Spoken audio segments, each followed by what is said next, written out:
So yes, people often talk about the last survivors of Hollywood's golden age, of which there is one amongst our presentation tonight.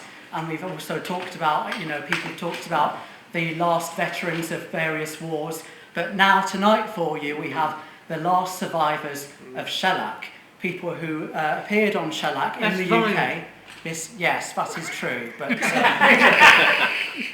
well, I don't think we can give this a miss, so we'll play it anyway. Okay, it was on 78, the first one. But most of it's Shellac, the last survivors of Shellac. The idea is artists who appeared on 78, and most of them are Shellac, as Bill points out. One of them is on vinyl because they were moving towards vinyl at the end of the 78 RPM era. So yes, all these artists, as far as I know, are still alive and with us. And I'm sticking to British artists because there are some American performers, doubtless perhaps some from other countries as well, and also British recordings by these artists.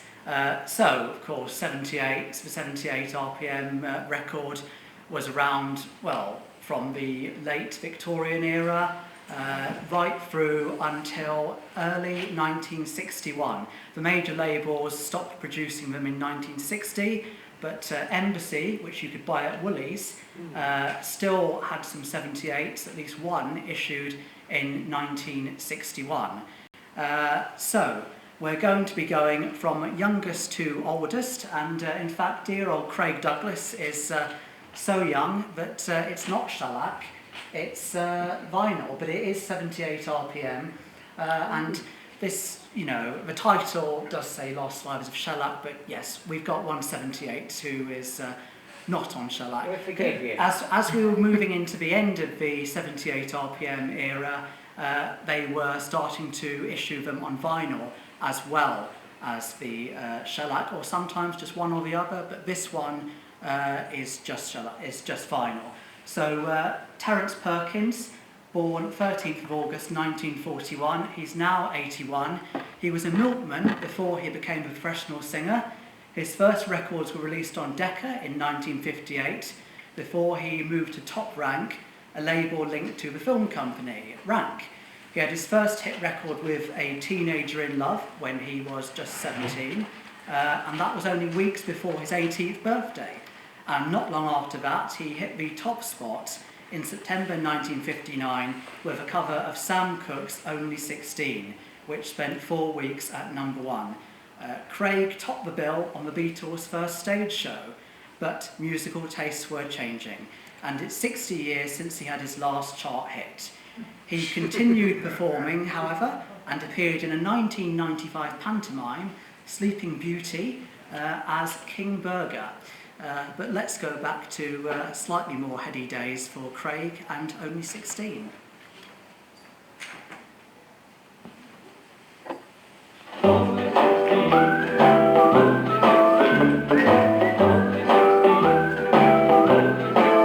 She was only 16, only 16. I loved her so.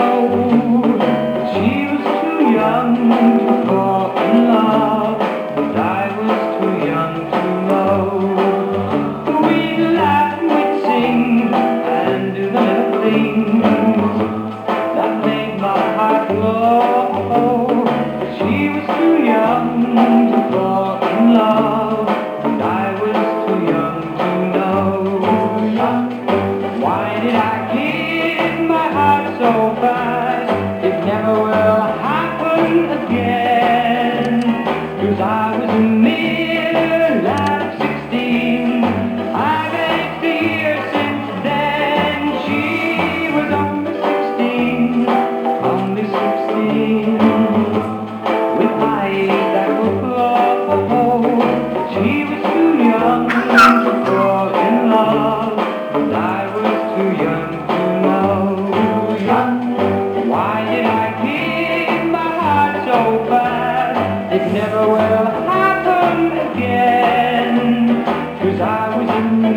eyes that would glow. She was too young to fall in love, but I was too young to know that she was too young to fall in love, and I was too young to know that she was too young to fall in love, and I was too young to know that she was too young to fall in love. There we are, Craig Douglas, only 16, issued on Top Rank in July 1959, when Craig was 17, I believe, but then turned 18 a bit later, shortly after that. And next, we're moving on to another teen idol. Do you want to put these over there or there? From the rock and roll era. Of course, as Roberts pointed out, you would have had to be quite young at the time of these records to still be alive now, or be very, very old indeed. So, Marty Wilde, as we can see here, he was born Reginald Leonard Smith in Blackheath on the 15th of April 1939.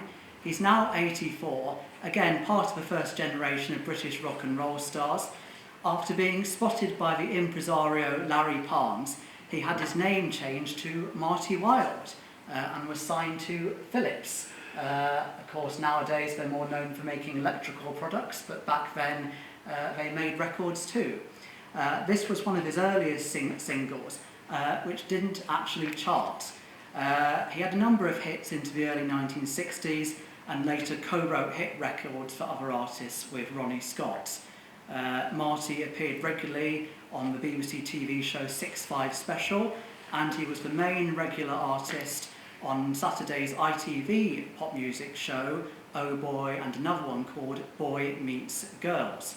However, after his marriage to one of the Vernon's girls was made public, his popularity declined. Perhaps his young teenage female admirers didn't like to think of him having a wife. But he did fairly well nonetheless, and so has his daughter, Kim. This was a cover of a Jody Reynolds American song, co-written by Jody. It's The Fire of Love, issued in November 1958. You've got to give me a record. You're right, yeah. You have it, son, no play.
The fire of love.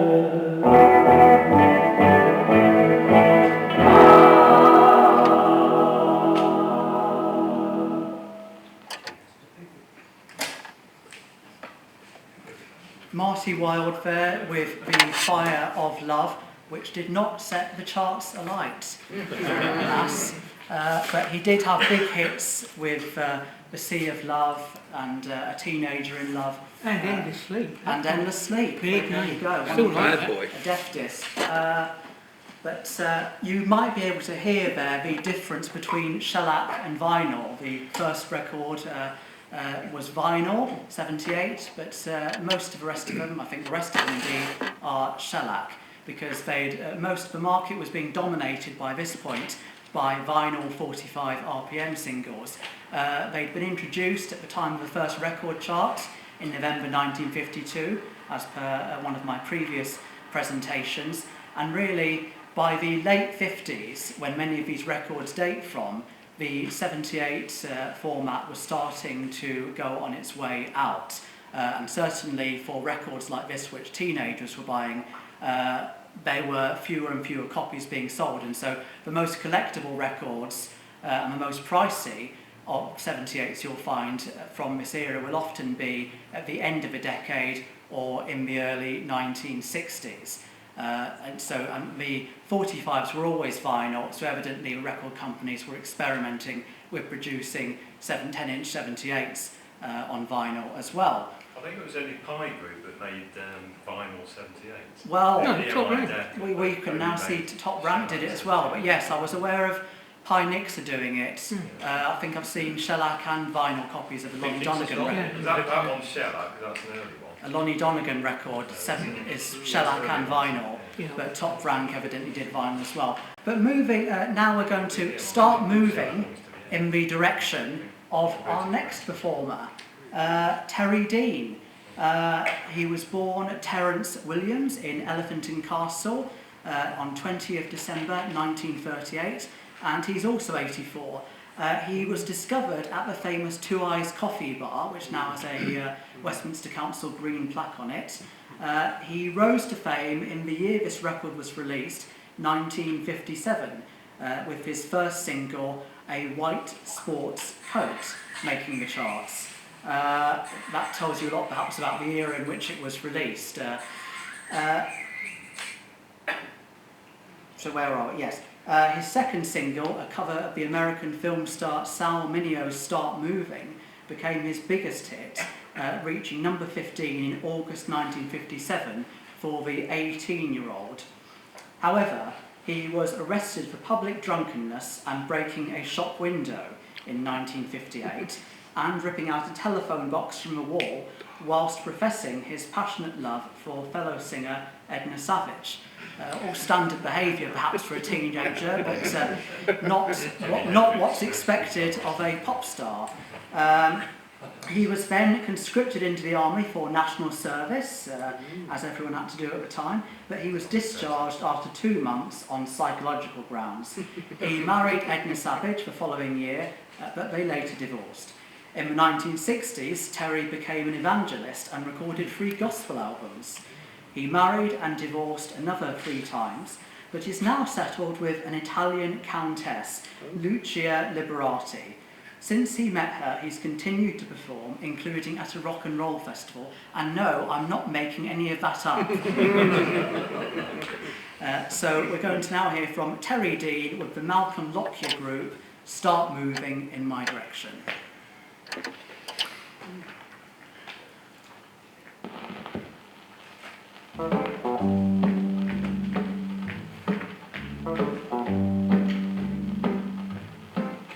Can't figure out what it's all about.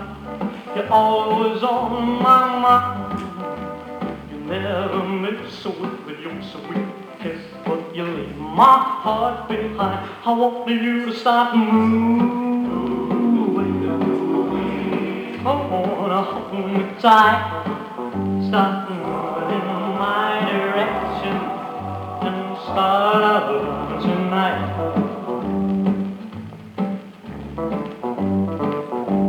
I do declare my love is there, for you were just my speed. And I won't be here till I know you pray for my love, and yes indeed, only you start moving. Oh, hold me tight, start moving in my direction. Let's start out tonight. You speak to me and I was weak as a child. You call my name and it drives me wild. I love you, baby, we can't let you go. That's why I must let you know. This heart of mine ain't worth the dime. Without your love I'm cold. So if you care, then please declare it's me you wanna hold. Only you to start moving. Come on, hold me tight. Start moving in my direction. Start loving tonight. You speak to me and I was weak as a child. You call my name and it drives me wild. I love you, baby, can't let you go. That's why I must let you know. This heart of mine ain't worth a dime. Without your love I'm cold. So if you care, then please declare it's me you wanna hold. Hope you can stop moving. Come on, hold me tight. Start moving in my direction. Let's start our love tonight. Let's start our love tonight. Come on, baby. That was an Elvis tribute act. Indeed, as Keith has observed, you can hear the Elvis Presley influence And the Jordanaires. and the Jordanaires in these, Even more than Cliff Richard. yeah, in these British rock and roll stars of the late 1950s. The times they were changing, you know, you could get these records on 45 as well as shellac, and that would soon be extinct. And there was this new thing called rock and roll, and Terry Dean was one of the ones causing trouble, alas. So we've now got a lady on a label, again on the Philips label, and Philips was one of the last labels to switch from shellac to vinyl. Well, to put it more accurately, to start producing 78, to start producing 45. So the previous records I've played would have been available on both 78 and 45, depending what you had the means to play. Whereas this record, going back the previous year, could only be bought on 78 RPM shellac. Now, if I say to you, Goldfinger, you'll know who she is. But this goes right back, and this was her first record, released in February 1956. It's one of several legends, icons, you could say, on this presentation. Dame Shirley Bassey, as she is now, born 8th of January 1937 in Cardiff, now 86. It was 70 years ago this year that she made her show business debut. She was in a show called Memories of Jolson. But by 1956, she was appearing in Al Reed's Such Is Life, some of you may remember Al Reed, in which she sang Burn My Candle, a song written for her by Ross Parker, who had co-written We'll Meet Again. This song, released as her first single when she was 19, was banned by the BBC. The title sort of suggests why. But she had her first hit the following year. She went on to score numerous other hits, including the theme songs to 3 James Bond films. And she was made a Dane in 1999. So here we are, Shirley Bassey and Burn My Candle, released February 1956.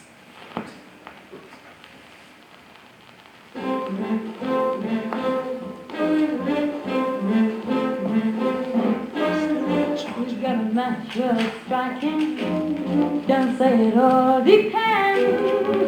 Who wants to help me burn my candle at both ends? We've got a light he's hiding under a bush, your friend. Who wants to help me burn my candle at both ends? Possible it may not last the night.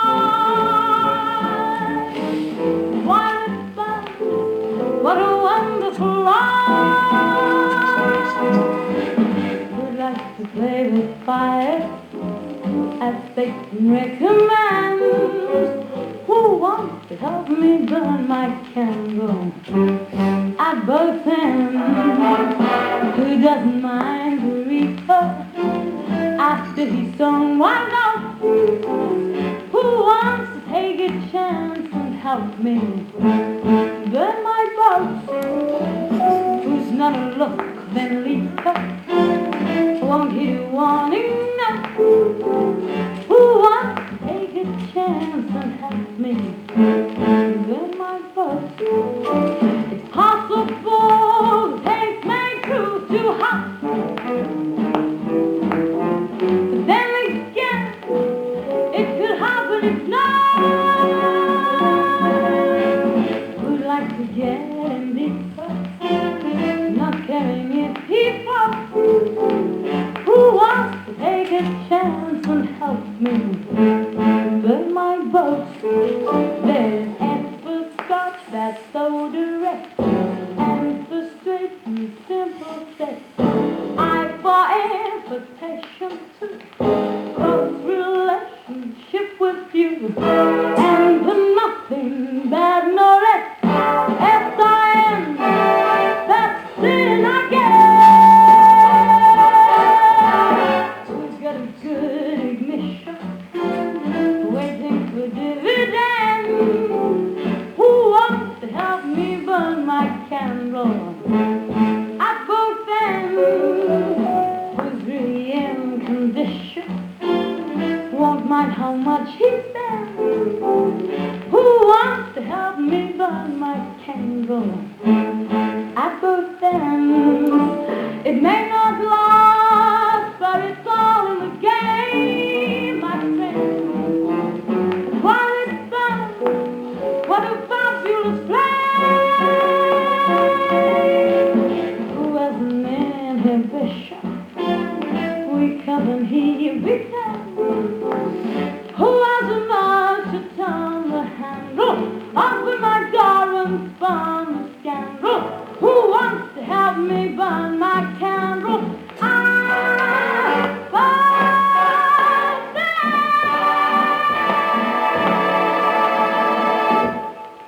Hello. Can I just say a bit about, anybody know about Wally Stott? Wally Stott, yes, later became Angela Morley. Yeah, I did very yeah, he did a Hancock's half hour. That's right, Hancock's half hour. And he eventually finished up Hollywood Hills and became an orchestrator for John Williams because Yeah. he was working on Star Wars back in '77 with Yeah. John Williams. Yeah, Just mentioned. he was working on Star Wars. Yeah. Yeah. Okay, so yes, Shirley Bassey, Burn My Candle, and there's a still of her singing it. And you can, just listening to that, you can probably tell why it was banned by the BBC.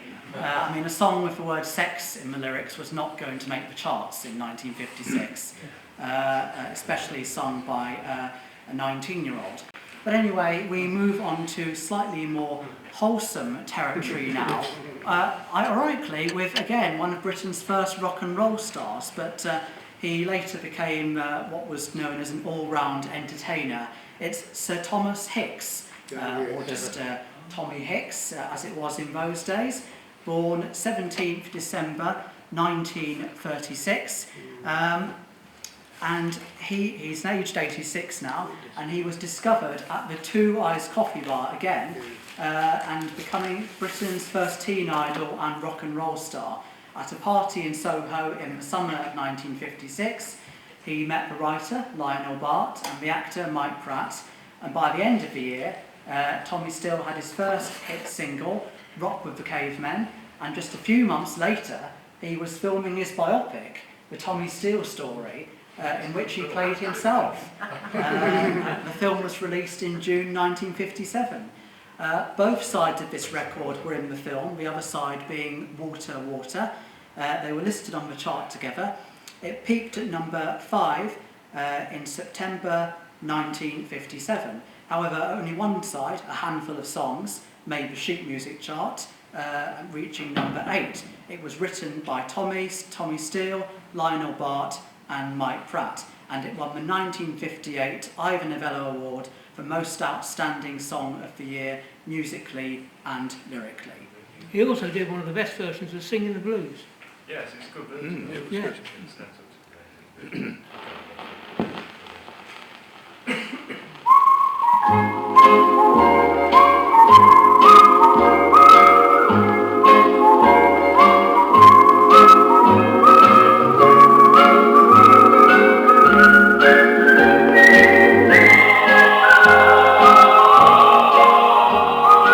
I've got a handful of songs to sing you.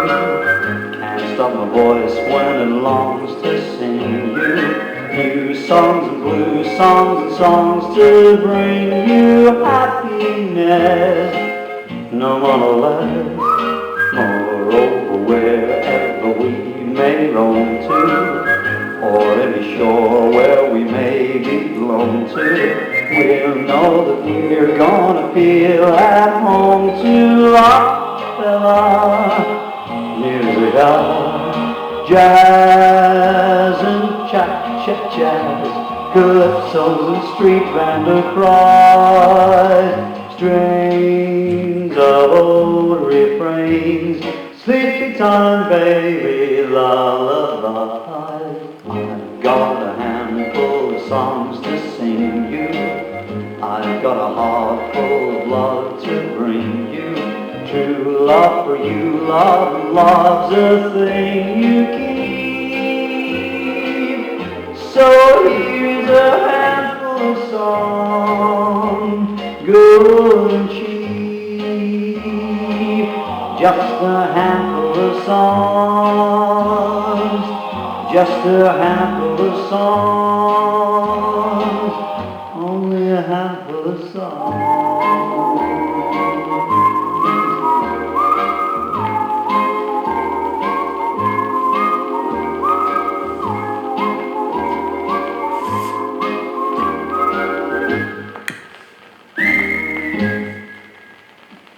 Tommy Steele with a handful of songs, and of course he had far more than a handful of songs to sing us over many decades. He made further musical films and he originated the lead role in Half a Sixpence in the West End and on Broadway. He also starred in the original West End production of Singing in the Rain in the 1980s. In the 2000s he was playing the title role in Scrooge on stage. And just a few years ago, by then in his 80s, I saw him playing the lead in the Glenn Miller story. Something of a casting stretch, but he managed to pull it off. And many of these artists, of course, have continued to perform. I saw Shirley Bassey on stage. I saw in the lot probably 20 years ago now, but still. Not that long ago really. Marty Wilde again, maybe 15 years ago as part of a rock and roll show. So many of these artists have continued to perform. And Tommy Steele was knighted in 2020, as Bill pointed out. He did a good version of Singing the Blues, which made #1 in 1957. It also made #1 for Guy Mitchell, but Tommy Steele also, they were both #1 with that song. Now moving on to the next one, this lady, you could have guessed, but unless you were very quick, maybe you'll see. But anyway, it's an icon. It's a lady who was only 12 when this record came out, Julie Andrews, born Julia Elizabeth Wells, 1st of October 1935.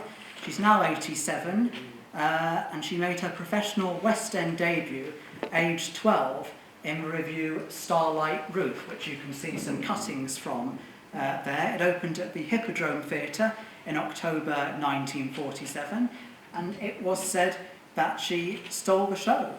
On 18th of March 1948, still only 12, she made her first recording, singing the Polonaise from the opera Mignon, Je suis Titania. I mean, you can really say that we're running the gauntlet of styles here, from rock and roll to opera. So here is Vic Oliver, Julie's co-star from the show, to introduce her on her first recording. Do you know where she was born? Where? Somewhere in Surrey, Walton-on-Thames. Oh, was it? All right. Is it on Columbia? Yes, under Black Gold. Ladies and gentlemen, I have great pleasure in introducing to you our youngest soprano from Starlight Roof, Julie Andrews. Well, Julie, is this the first time you've ever made a gramophone record? Oh, yes. Is it your first record, too? Not exactly, no. How old are you? I'm 12. How old are you? I think I'd better ask the questions. What are you going to sing for us? I'd like to sing The Polonaise from Lincoln. Oh, lovely. Just the kind of junk I like.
Yes, the remarkable 12-year-old Julie Andrews singing the Polonaise from Mignon, and that was from the revue Starlight Roof, introduced by Vic Oliver. There you go, he's even asking her, is this your first gramophone record? And she confirms it is.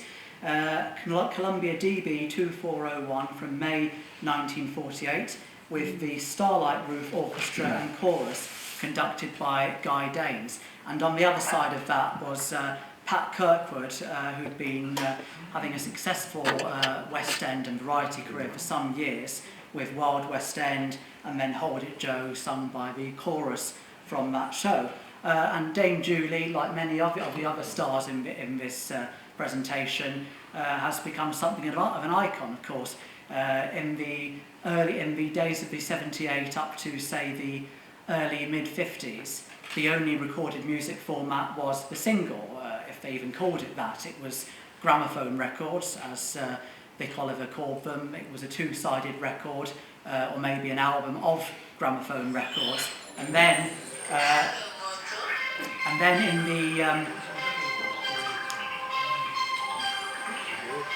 in the early 1950s, then we started to get something called the LP, in which you could have you could have maybe 8 or 10 songs on a 10-inch, or then you got the 12-inch LP, So this provided more artistic freedom.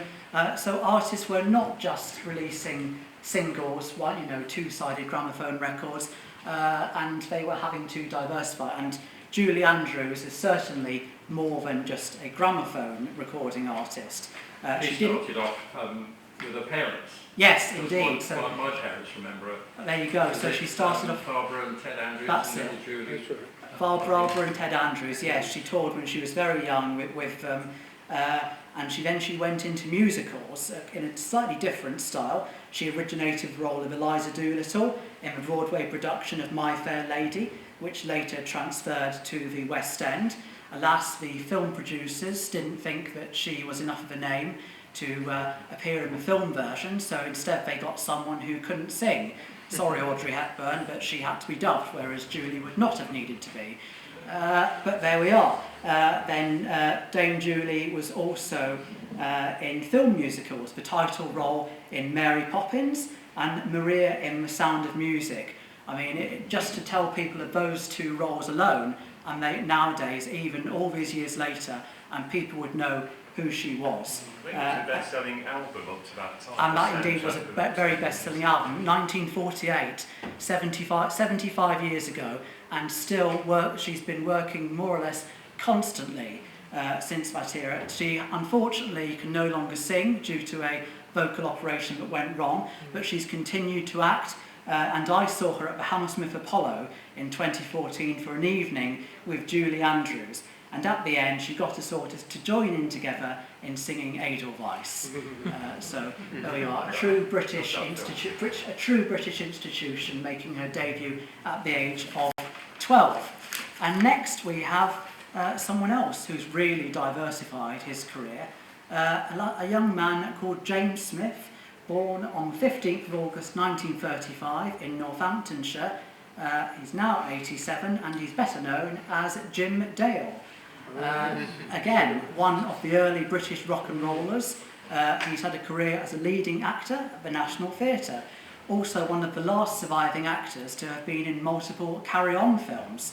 There surely can't be many, if any, other carry-on actors who made 78 RPM records.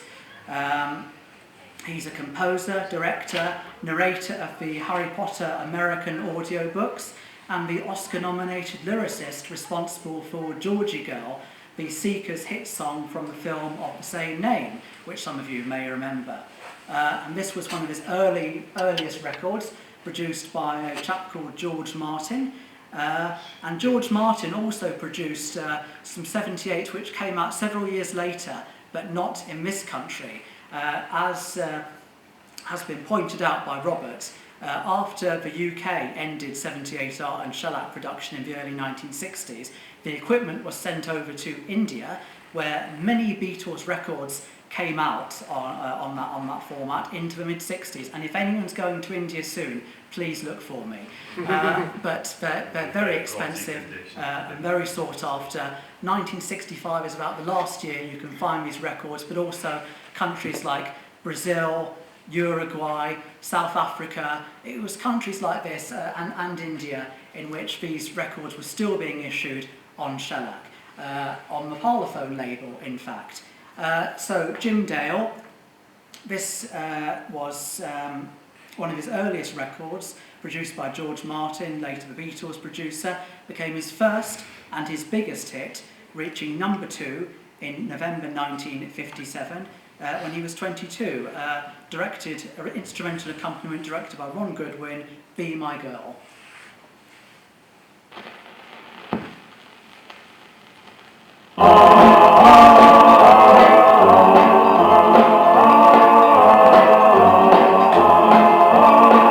My baby, I need you. Be my girl. To hug you and squeeze you. Be my girl. I wanna do things for you. How I need you. Be my girl. You're driving me crazy. Be my girl. Your kisses just thrill me. Be my girl. I want you to love me. How I need you. Be my girl. But with you, it's somebody new every day. And with me, I wanna be here to stay.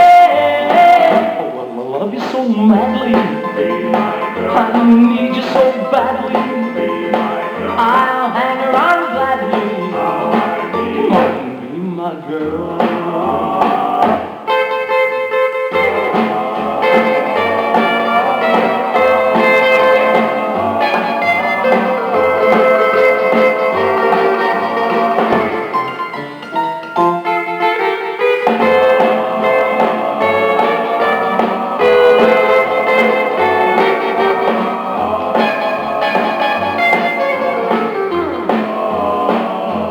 Whether you with somebody new every day, with me I wanna be here to stay. Oh, I love you so madly, I need you so badly.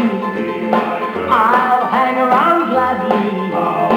Come on, be my girl. Be my girl. Be my girl. Jim Dale of Be My Girl, a #2 hit for him in November 1957. And now we're going to have one more record before we have a little tea break. Again, another star of one of the new styles which was emerging. That was on Parlophone, and now we've got quite a small label which we've heard a bit about recently, the Oriole label, and it's a chap called Chas McDevitt. It's the Chas McDevitt Skiffle Group, and his big hit was Freight Train, but this which had a singer called Nancy Whiskey, who's sadly no longer with us, but on the other side it's the Cotton Song. He was born in Glasgow on 4th of December 1934, now aged 88. His family moved south to Hampstead before going to Camberley in Surrey at the start of the war. Although this was only a B-side to their #5 hit, it was made when Chas was only 22. It's a traditional song arranged by him, and at the same session the group also recorded a cover of Don't You Rock Me Daddy-O, a Lonnie Donegan hit, which was released on Embassy, Woolworth's label of cheap cover versions, as the Cranes Skiffle Group, and this was recorded at Levy's Sound Studios on New Bond Street. You may recall at the Record Shop Talk we heard about the record shops which they owned. Personnel: Chas McDevitt on vocals, guitar, whistling, John Paul on bass, Dennis Carter on vocals and guitar, Mark Sharratt on the washboard, Alex Whitehouse on vocals and guitar. So here we have the Chas McDevitt Skiffle Group from April 1957 and the Cotton Song.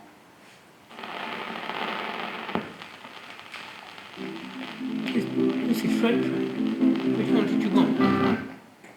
Sorry, I didn't know.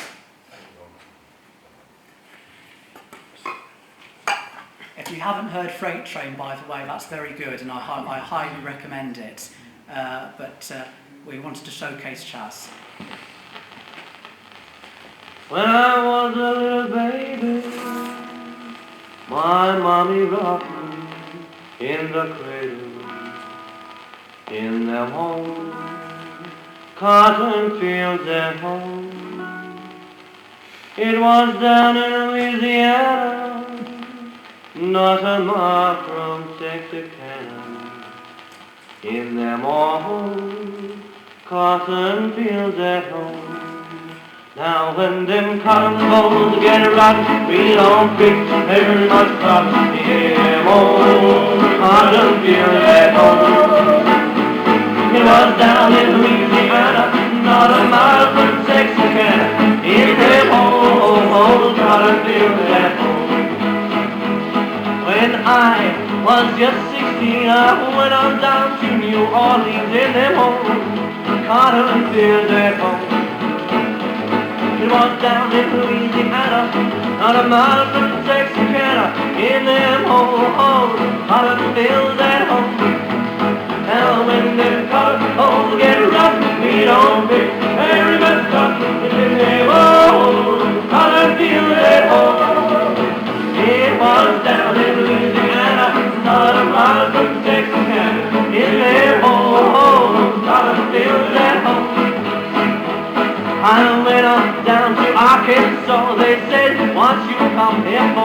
at home, cotton fields at home.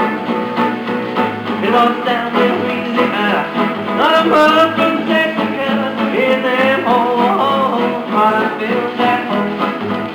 Oh, when them cotton bolls they rock, we don't fix very much cotton in them home, cotton fields at home. It was down in Louisiana, not a mile from Texarkana, in them home, cotton fields at home. You may think it's very funny, but we didn't make much money in them home, cotton fields at home. It was down in Louisiana, not a mile from Texarkana, in them home, cotton fields at home. Oh, when they cotton bolls they rot, we don't fix very much cotton in them home, cotton fields at home. It was down in Louisiana, not a mile from Texarkana, in them home, cotton fields at home.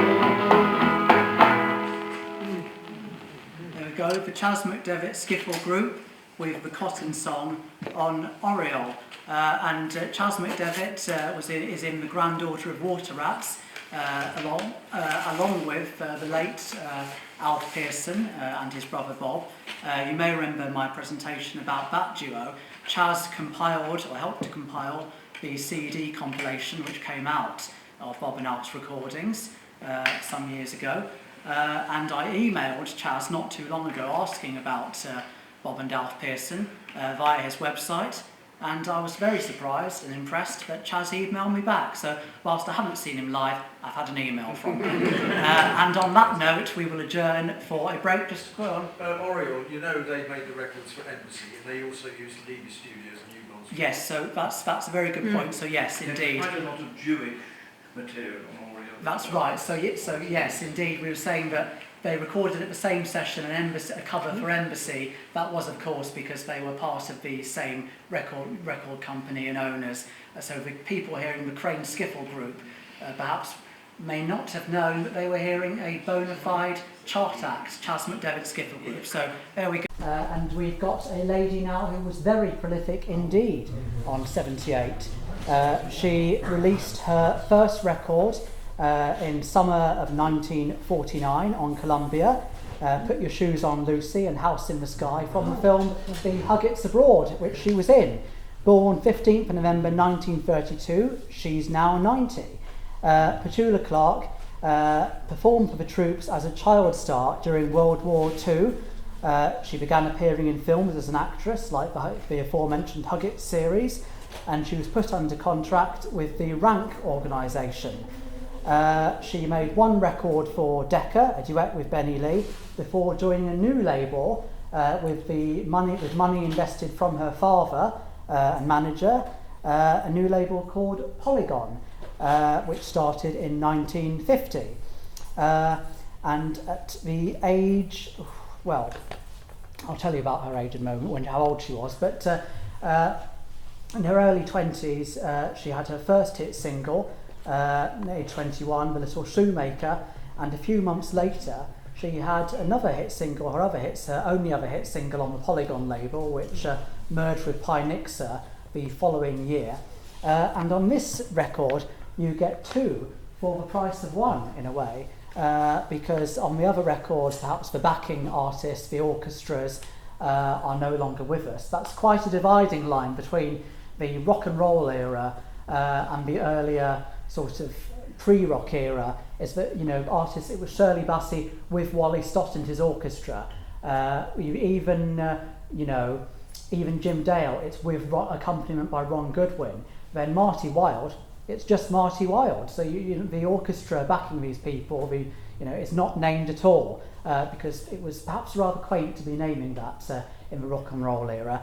But Petula Clark was backed by Laurie Johnson and his orchestra. And Laurie Johnson, a well-known English composer and band leader, who has done multiple television themes, such as This Is Your Life, The Avengers, Animal Magic, Jason King, The New Avengers, and The Professionals, Laurie Johnson is now 96, and he's a well-known composer and band leader. Done lots of scores, and lots of his work was stock production music. So I think Mallorca was the hit side of this record, but I think we really need to hear the B side, a cover of Fascinating Rhythm, which really shows off, Petula for one, but it also shows off Laurie Johnson's very inventive arrangement on the backing. So here we are, Fascinating Rhythm on the Polygon label from December 1954 with Petula Clark with Laurie Johnson and his orchestra.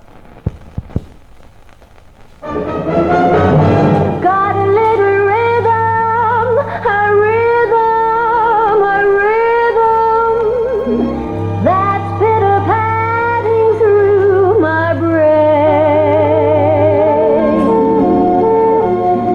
So darn persistent, the day isn't distant when it'll drive me insane. Fascinating rhythm, you've got me on the go. Fascinating rhythm, I'm all a quiver.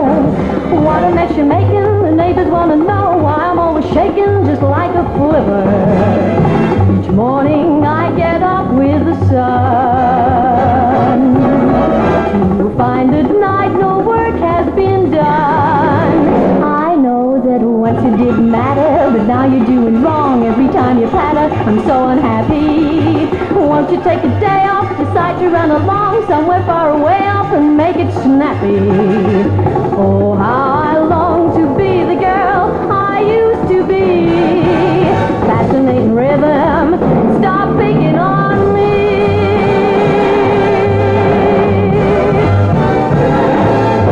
Fascinating rhythm, ooh, you've got me on the go. Fascinating rhythm, I'm on the quiver. What a mess you're making, all the neighbors want to know why I'm always shaking just like a flivver. Each morning I get up with the sun to find at night no work has been done. I know that once it didn't matter, but now you're doing wrong every time you batter. I'm so unhappy. Won't you take a day off, decide to run along somewhere far away off and make it snappy? Oh, how I long to be the girl I used to be. Fascinating rhythm, ooh, crazy rhythm. Stop picking on me.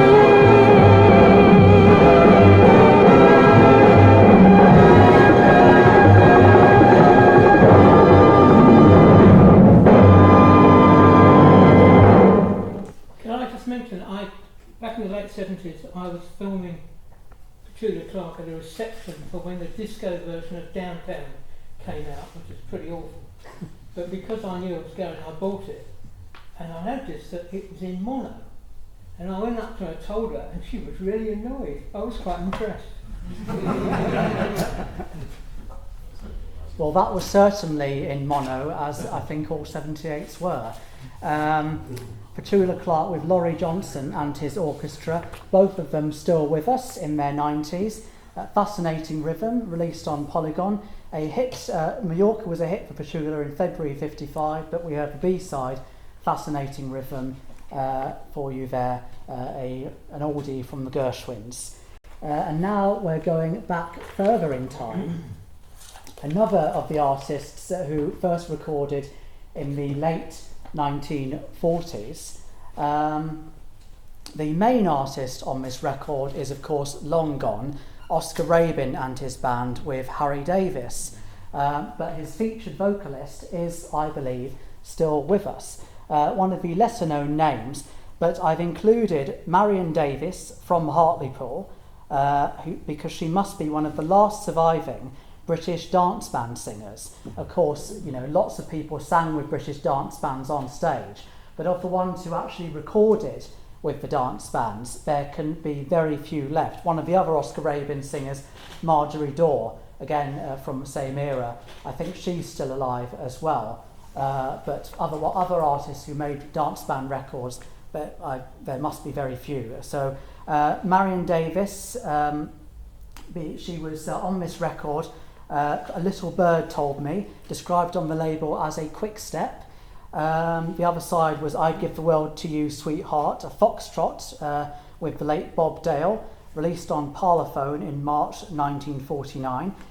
When Marion was 15, she saw the Oscar Rabin band playing in Sunderland, and she asked for an audition. One of their singers was leaving, as luck would have it, and it wasn't long before Marion replaced her. She spent 3 years with Oscar Rabin's band, with whom she recorded this version of a hit song from 1949 when she was still a teenager. Here we are.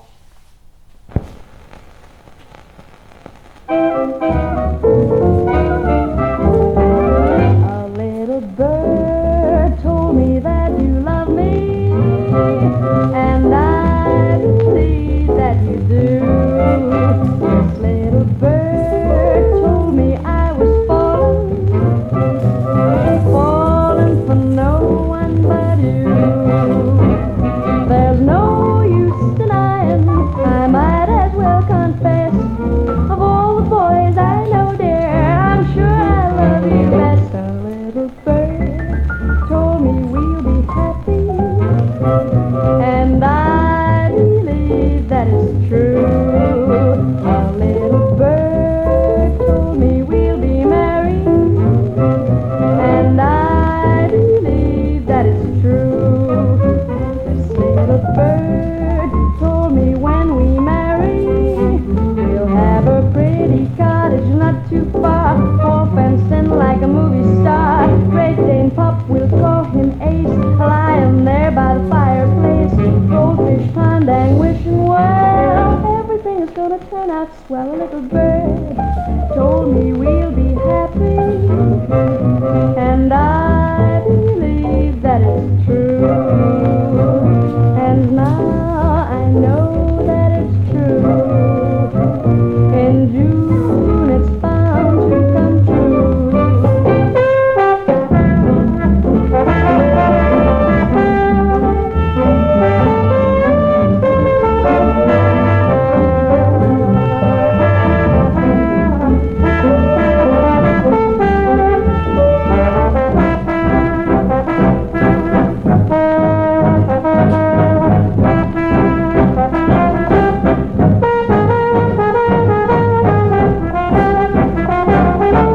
Everything is gonna turn out swell. A little bird told me that you love me, and I believe that you do.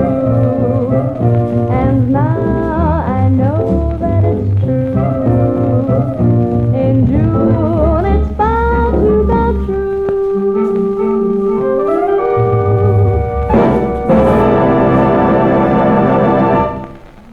Oscar Rabin and his band with Harry Davis. The vocalist was Marion Davies, no relation, I believe, singing A Little Bird Told Me, released on Parlophone in March 1949, when she was still in her teens. She later joined the Eric Winston Orchestra and sang with the Jack Parnell Band. In 1951, she married the tenor sax player Ronnie Keane, and in 1956, using his surname with an E on the end, she went solo and became Marion Keane. She made numerous television appearances, performed in cabaret, although sadly her last record was released in 1957.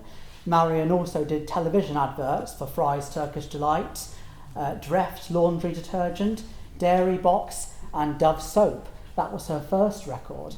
As I say, she could have been about 16 or 17. As far as I can tell, she's 91 and she lives near Deal in Kent. So wherever you are, Marion, you're still being remembered fondly. And it's interesting that was at the tail end of the dance band era, and you can see quite a shift there from the earlier records where there would have been an instrumental version of the song before the vocalist came in later, but obviously people's attention spans were getting shorter by 1949. So then, moving on, next we have another dance band singer. And although she, I don't think, started singing with Joe Loss's band until the 1950s, and we're going to be hearing her solo. Like Marion, she did not have any chart hits at the time. Rose certainly didn't have any chart hits on Shellac, but she did have one on 45. She's an Irish singer, Rose Brennan, with vocal group and orchestra conducted by Michael Adams, a rather unknown name, so I think it could be a pseudonym, but maybe not. Born 1st of January 1931, now 92. She's Irish, an Irish singer who joined Joe Loss's band in 1951, and she stayed with him for 15 years. Her first recording was released in November that year. This wedding-themed song, Band of Gold, was a top 10 sheet music chart hit, and it was covered by several artists, including Petula Clark, who we've heard from, and 25-year-old Rose. She herself got married a few months after this was released, in May 1956, and she later ran pubs with her husband. Her only chart hit was in 1961 with Tall Dark Stranger. So let's hear her sadly uncharting version of Band of Gold, which we can see a release sheet for up there. It was released on HMV.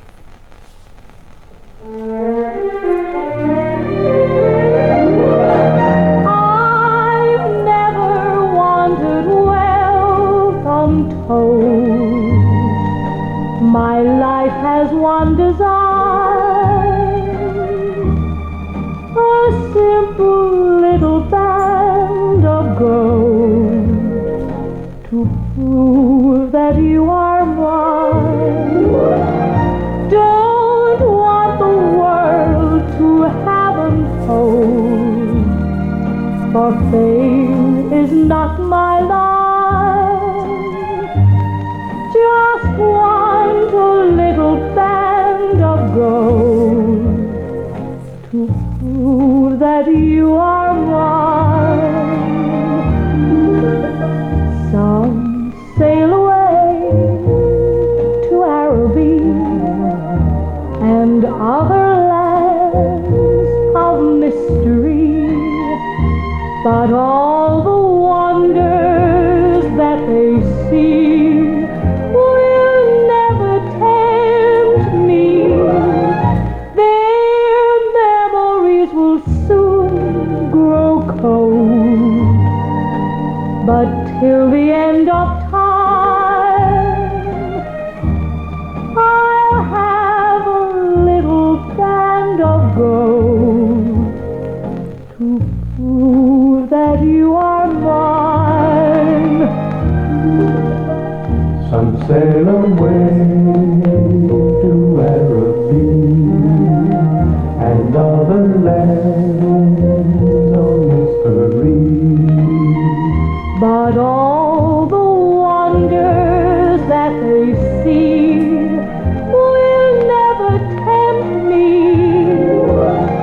Their memories will soon grow cold, but till the end of time, I'll have a little band of gold to prove that you are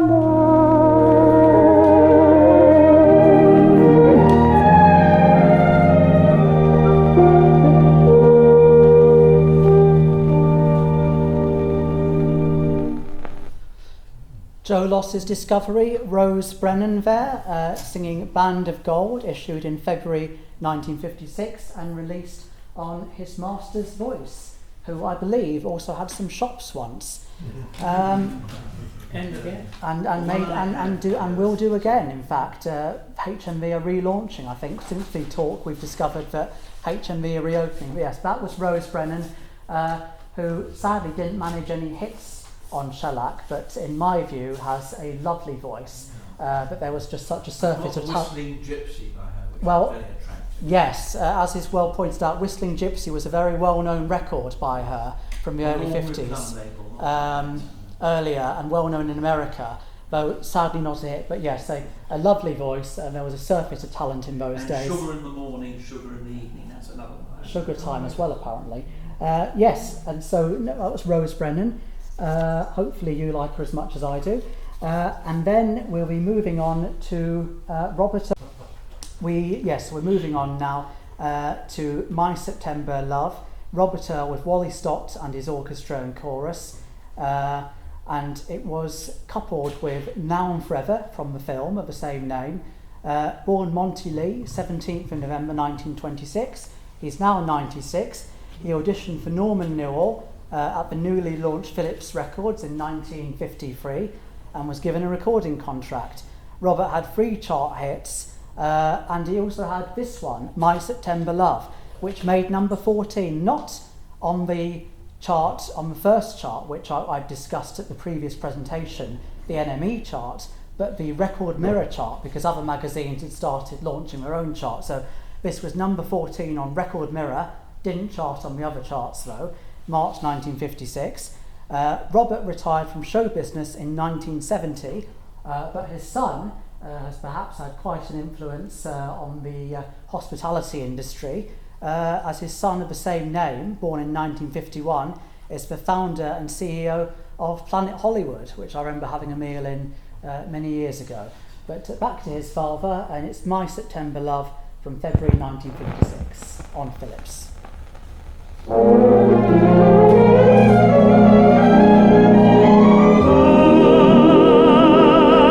remember my September love.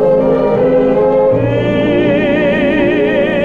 my heart I keep the memory of lazy autumn days in all their glory.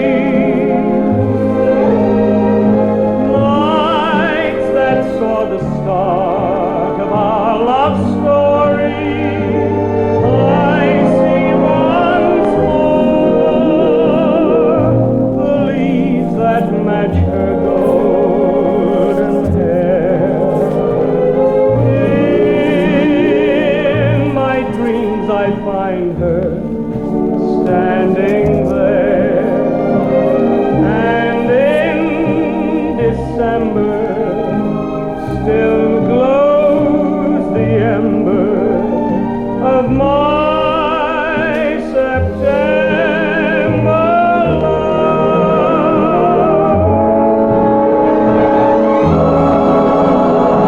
I remember my September love. In my heart I keep the memory of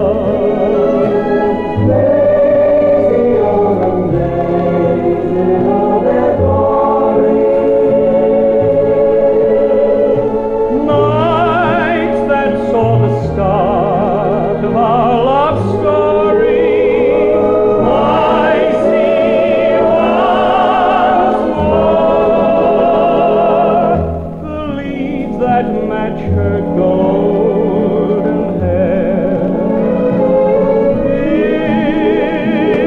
In my dreams I find her standing there, and in December still glows the ember of my September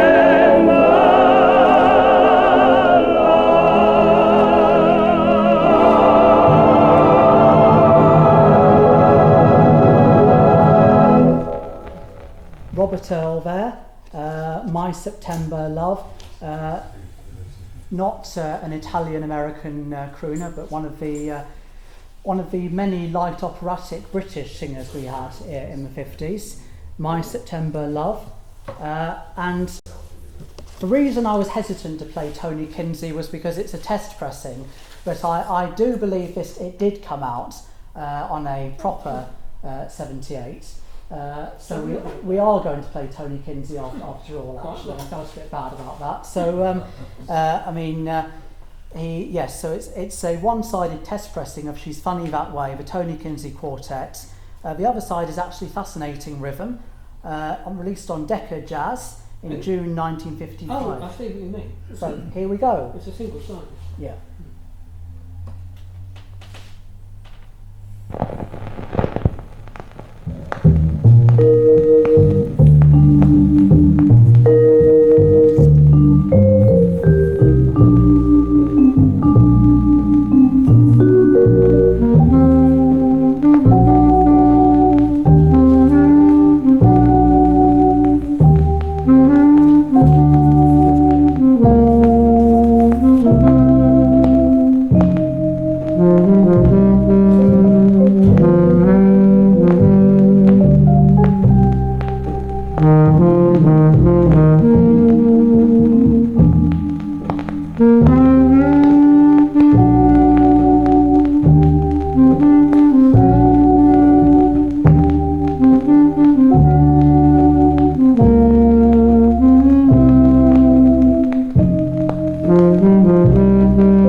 The Tony Kinsey Quartet, She's Funny That Way, on a one-sided acetate there, released on Decca Jazz. Tony Kinsey on drums, Joe Harriott on alto sax, Bill Lesage on vibes and piano, and Eric Dawson on bass.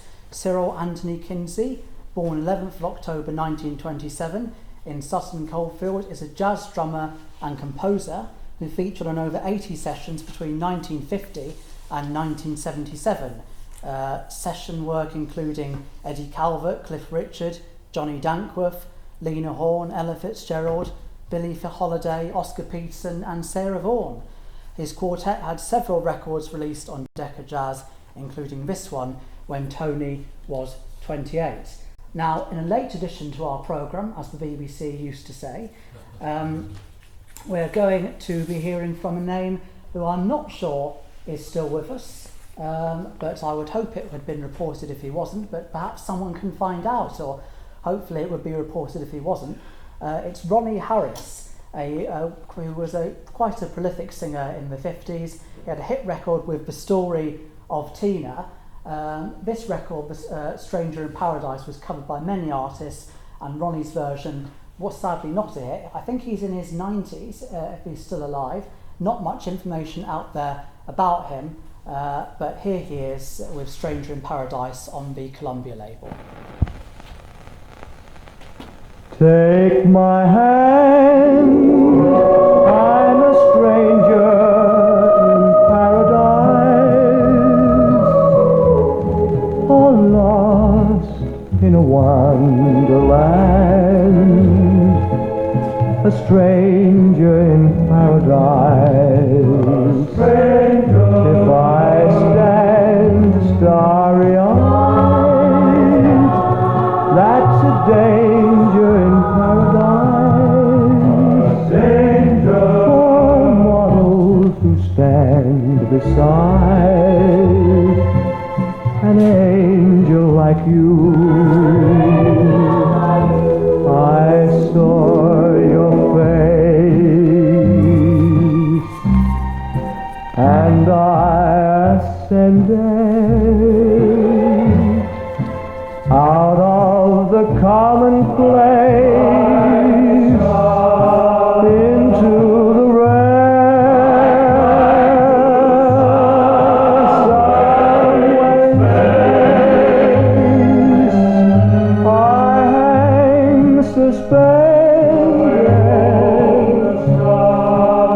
until I know there's a chance that you care. Won't you answer the fervent prayer of a stranger in paradise? Don't send me in dark despair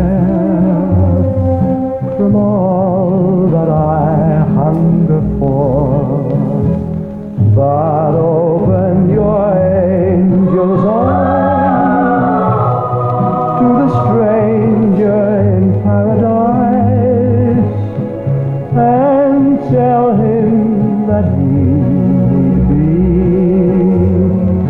a stranger no more. A stranger in paradise.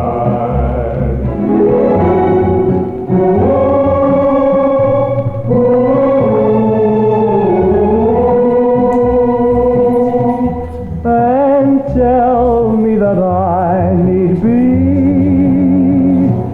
a stranger no more.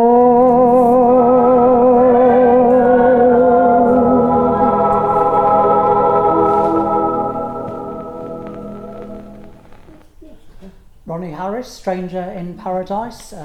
We hope he's still with us. Was it Jimmy Young had the big hit there? No, Tony Bennett had a hit with Strange, but it was much covered, and I think there were some other charting versions of that song as well. And the music, of course, is still heard regularly on Classic FM thanks to Borodin, who originally did it. Now, He's on Radio 3 as well. in Radio 3 as well, yes. Other networks are available. Now, the oldest of our survivors of Shellac is Glynis Margaret Payne Johns, aka Glynis Johns, born 5th of October 1923. She's 99, so let's hope she's going to make it to 100 in October. I think maybe some films of hers will be showing at the BFI on the South Bank. She was born in South Africa to touring parents, an English concert pianist mother and a Welsh father, the actor Mervyn Johns.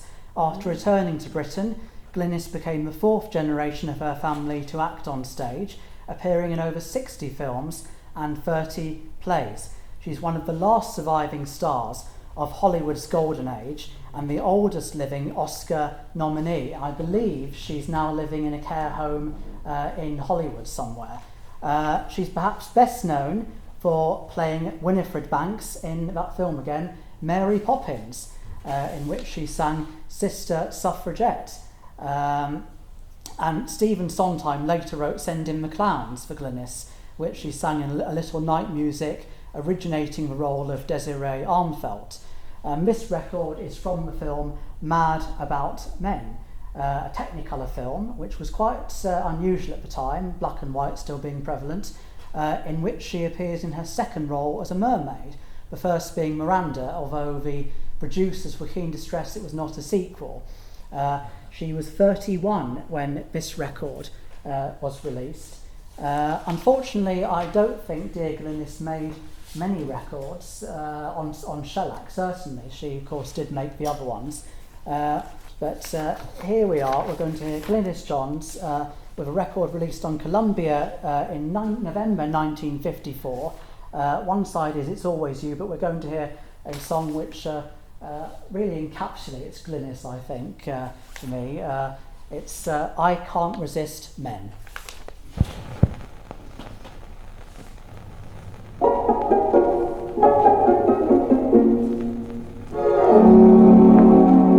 I can't resist men, can't do without them. Weak ones or strong, right men or wrong, I don't mind. Here in my arms they all have charms. I'm so fond of men, can't resist men. I love them all, then easy to date, that's been my fate from the age of 10. I can't resist men.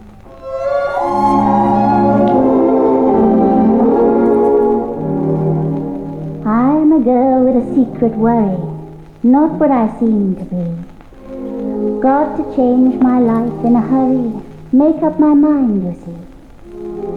For I'm under the spell of a soldier divine. I want him for mine, wouldn't you?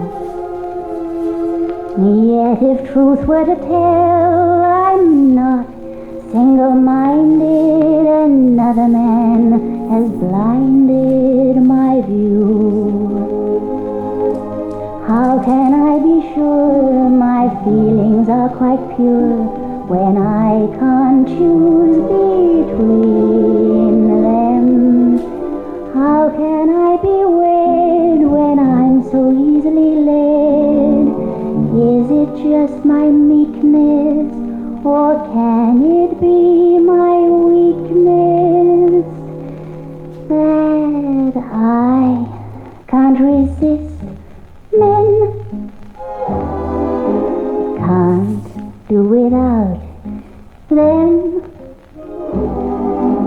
Weak ones or strong, right men or wrong, I don't mind. Here in my arms they all have charms. I'm so fond of men, can't resist men. I love them all, then easy to date, that's been my fate from the age of 10. I can't resist men.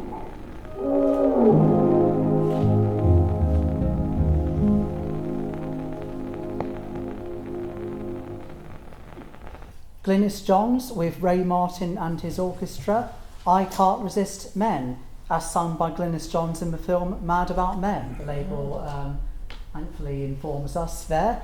Unfortunately, her first husband, Anthony Forward, also couldn't resist men, and so they had already divorced by that point, and he ended up with Dirk Bogarde, so hopefully he enjoyed that record too. It's a touch of Eartha Kitt though, isn't it? Yes, indeed. I think that's what we could call a cult classic, really. I Can't Resist Men, Glynis Johns. We're going to end with a bonus track here. We're going to hear from someone we've heard from already, but we're going to hear him speaking. Is this 78? It is a 78, and I'll show you. It is a very little record. It's Weekend presents The Truth About Me, exclusive by Tommy Steele, the Decca recording star, 78 RPM, made in England. I'm informed it was made by Nestle. It's a very small record, so you won't hear him for too long, I don't think. Let's hear The Truth About Me. There were also issued in this series Elvis Presley and Frankie Vaughan. And it was a fan. Somebody was a fan, wasn't it? Well, yeah, Tom made that, I think. Yeah.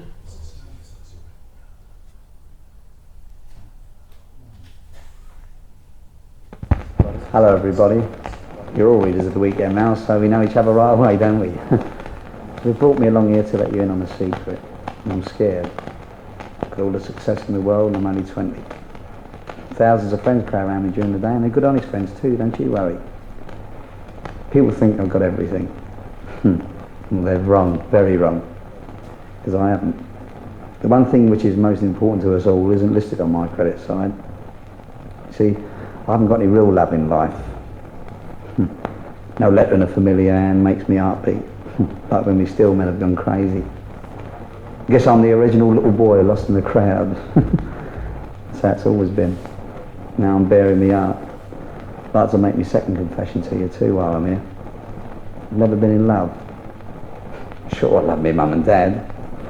I love them today just as much as I did before. And I love them just as much as any son could love two marvellous parents. But that's not what I mean. Those of you, and I guess most of you, that's what I'm missing. I suppose it may be because I've led a tough life, you know, a real man's life. Up to last September I was a steward on a passenger liner. It's tough too. I'd always been musical. When I'd leave ashore I'd beat out the old rock in all the Soho coffee bar.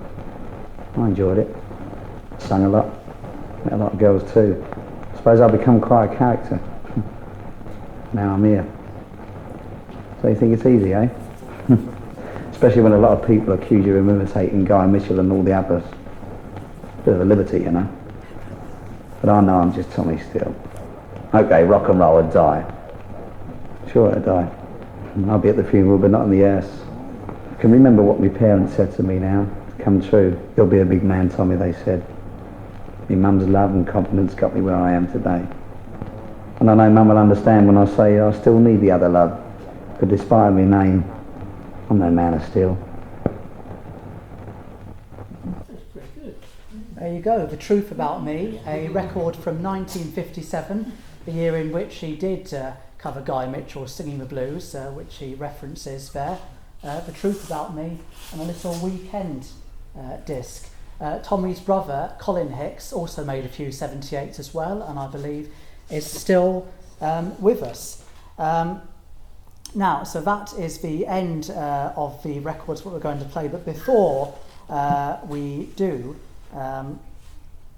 before we finish, I'm just going to let you know about some of the other people who we didn't have time, or the records, to pay tribute to. We've got Cliff Richard, Teddy from Beverly Sisters, Shaney Wallace, Nancy from Oliver, Engelbert Humperdinck, when he was known as Jerry Dorsey, Cleo Lane, Hank Marvin and Bruce Welch from The Shadows, Jeannie Carson, Vince Eager, Rosemary Squires, Mike Preston, Joy Adams from Joy and Dave, Shirley Abiker, who lives in London, Australian singer, Joe Brown, Bernie Burgess from the Four Jones Boys, who was married to Ruby Murray, Ray Pilgrim on Embassy, Maureen Evans, another Embassy lady, and Mandy Miller, a child star. So there were we had a plethora of surviving 78 stars to choose from, people who were survivors of Shellac, but alas, the numbers are thinning. I hope you enjoyed the selection of them tonight. Thank you for being a good audience, and I just want to say before we finish, thank you to Robert for loaning me some records, and Brian Henson over there, who's in the audience. Thank you to Ian for his grateful assistance, Keith for bringing a record which we didn't play, and thank you to all of you for listening to me. Thank you very much.